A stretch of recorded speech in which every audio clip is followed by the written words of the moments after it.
Now I would like to welcome Amir Ali, a representative of Noorania Bas, who is sharing his experience with Divine Quran Academy. Assalamu alaikum wa rahmatullahi wa barakatuh.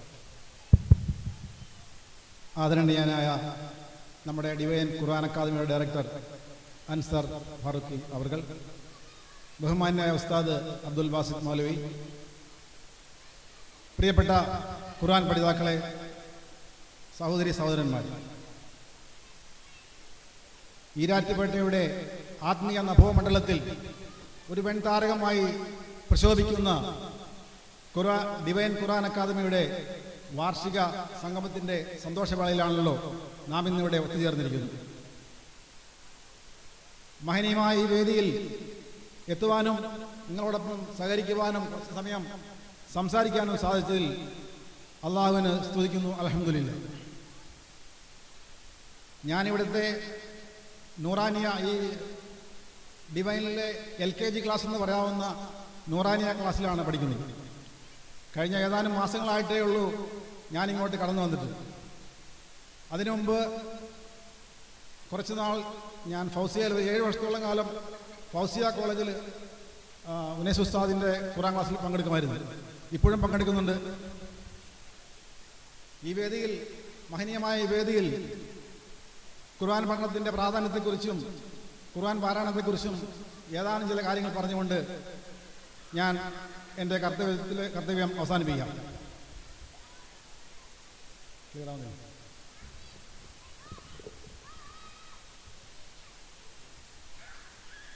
ഖുർആൻ ശരിയായ രീതിയിൽ പഠിക്കുവാനും അത് മനസ്സിലാക്കുവാനും അതിൻ്റെ ആശയങ്ങൾ ഉൾക്കൊണ്ടുകൊണ്ട് നമ്മുടെ ജീവിതത്തിൽ പകർത്തുവാനും ഓരോ മുസ്ലിമിനും ഒരു ബാധ്യതയാണ്.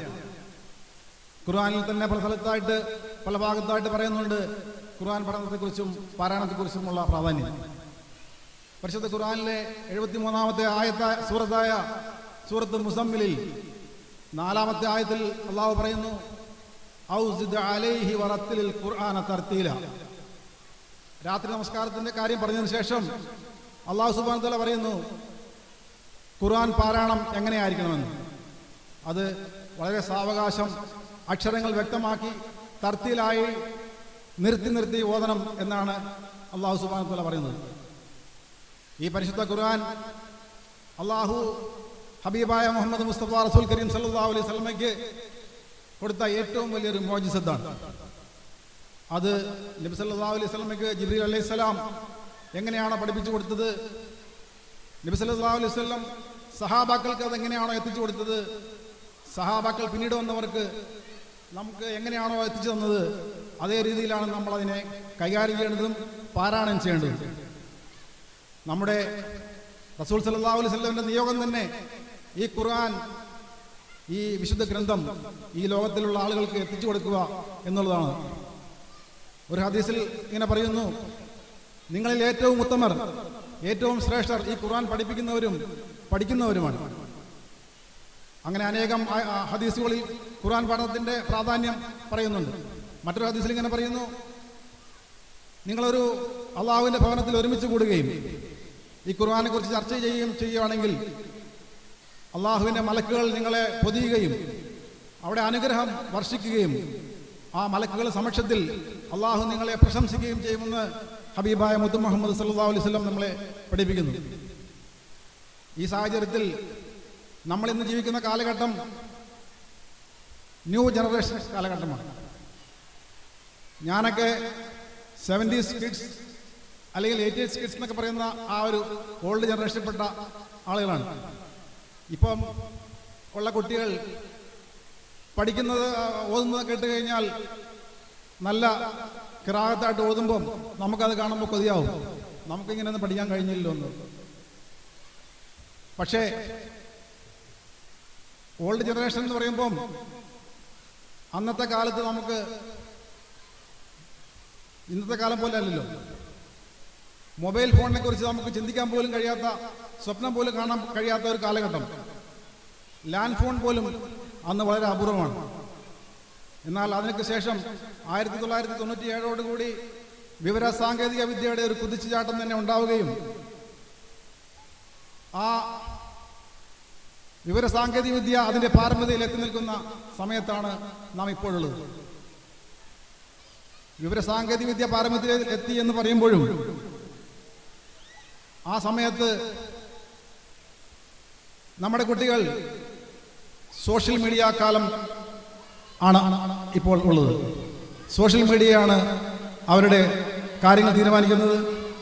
രാവിലെ എഴുന്നേൽക്കുമ്പോൾ ഗുഡ് മോർണിംഗ്, ചായ കുടിച്ച് കഴിയുമ്പോൾ ചായ കുടിച്ചു, ചോറുണ്ട് കഴിയുമ്പോൾ ചോറുണ്ടു, ടൂർ പോയപ്പോൾ ടൂർ പോയി, അങ്ങനെ ഫോട്ടോ പോസ്റ്റ് ചെയ്യുന്നു, അതിലിടാൻ വേണ്ടി റീൽസ് ക്രിയേറ്റ് ചെയ്യുന്നു. അങ്ങനെ സോഷ്യൽ മീഡിയ വളരെയധികം സ്വാധീനം ചെലുത്തുന്ന ഒരു കാലഘട്ടമാണ്. ഈ സോഷ്യൽ മീഡിയ സ്വാധീനം കൊണ്ട് നമ്മുടെ കുട്ടികൾ മതത്തിൽ നിന്നും ദീനിൽ നിന്നെല്ലാം അകന്നകന്ന് പോകുന്ന ഒരു കാഴ്ചയാണ് കാണാനുള്ളത്.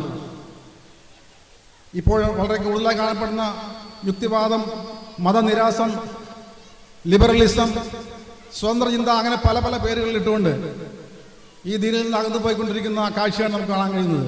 ഇതിനെല്ലാം ഒരു പരിഹാരം കാണണമെങ്കിൽ ഈ ഡിവൈൻ ഖുർആൻ അക്കാദമിയെ പോലുള്ള ഖുർആൻ സ്റ്റഡി സെൻ്ററുകൾ ഉണ്ടാവേണ്ടതുണ്ട്. ഈ ഒരു സാഹചര്യത്തിലാണ് ഡിവൈൻ ഖുർആൻ അക്കാദമിയുടെ പ്രസക്തി ചർച്ച ചെയ്യപ്പെടേണ്ടത്. എല്ലാ പ്രായത്തിലുള്ള ആളുകളും ഇവിടെ പഠിക്കുന്നുണ്ട്. ഞാൻ പഠിക്കുന്ന ക്ലാസ്സിൽ തന്നെ എൻ്റെ മക്കളുടെ പ്രായമുള്ള കുട്ടികളാണ് കൂടുതലും പഠിക്കുന്നത്. അവിടുത്തെ ഏറ്റവും സീനിയറാണ് ഞാൻ. അതുപോലെ എല്ലാ പ്രായത്തിലുള്ളവർക്കും പഠിക്കാൻ കഴിയുന്ന ഒരു ഖുർആൻ പഠന കേന്ദ്രമാണിത്. പഠിതാക്കളുടെ മാനസിക ആരോഗ്യവും ശാരീരിക ആരോഗ്യവും ഒരേപോലെ വളരണം, വികസിക്കണമെന്ന ഉദ്ദേശം വെച്ചുകൊണ്ട് പല പ്രവർത്തനങ്ങളും ഇവിടെ നടക്കുന്നുണ്ട്. കഴിഞ്ഞ ലോകാരോഗ്യ ദിനത്തിൽ നടത്തിയ കൂട്ടയോട്ടം അതിന് ഒരു ഉദാഹരണമാണ്. എനിക്കൊരു കുറച്ച് നാളത്തെ എക്സ്പീരിയൻസുള്ള കാര്യങ്ങളാണ് പറഞ്ഞുകൊണ്ടിരിക്കുന്നത്.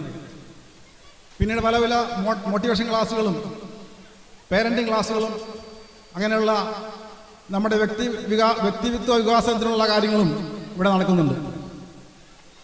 ഈ ഖുർആൻ അക്കാദമി ഇനിയും കൂടുതൽ ഉയരങ്ങളിലേക്ക് എത്തട്ടെ എന്ന് അള്ളാഹുവിനോട് പ്രാർത്ഥിക്കുന്നു. ഇത്രയും നേരം എന്നെ ശ്രവിച്ച നിങ്ങൾക്കെല്ലാവർക്കും നന്ദി പറഞ്ഞുകൊണ്ട് മരണം വരെയും ഈ ഖുർആന്റെ പാതയിലായി സഞ്ചരിക്കാൻ വേണ്ടി നിങ്ങളെല്ലാവരും ദുആ ചെയ്യണമെന്ന് അപേക്ഷിച്ചുകൊണ്ട് നിർത്തുന്നു. അസ്സലാമു അലൈക്കും.